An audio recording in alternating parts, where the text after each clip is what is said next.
पाठ बीरबल और तानसेन के विवाद की कहानी।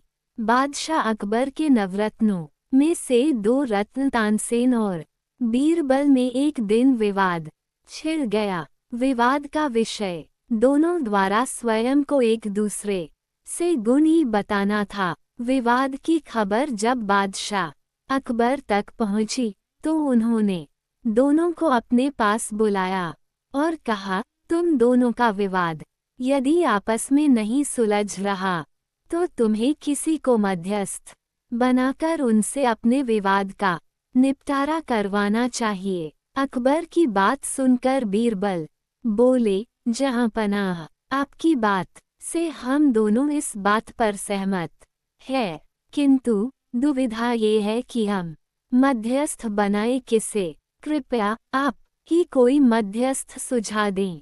अकबर ने सुझाव दिया, तुम दोनों महाराणा प्रताप को अपना मध्यस्थ बनाएं।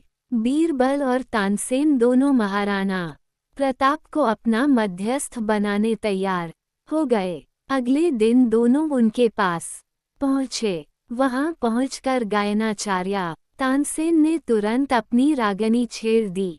बीरबल खामोशी से अपने अवसर की प्रतीक्षा करने लगा, किंतु तानसेन के अनवरत गायन से उसे अवसर प्राप्त नहीं हो पा रहा था।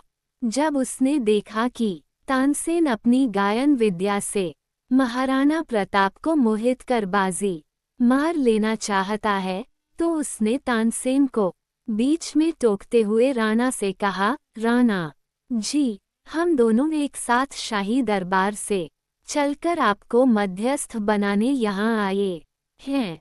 हमें आपके निर्णय पर पूर्ण विश्वास है और जो भी आपका निर्णय होगा हमें शिरोधार्य होगा। बीरबल आगे बोला, मार्ग में मैंने पुष्कर में और मियाँ तानसेन ने ख्वाजा की दरगाह में मन्नत मांगी है।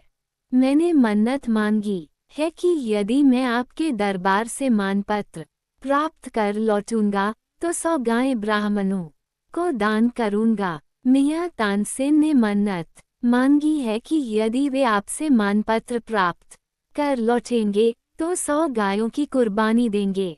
अब 100 गायों का जीवन और मरण आपके हाथ है। यदि उन्हें जीवन दान देने का विचार है तब मुझे मानपत्र दे दीजिए।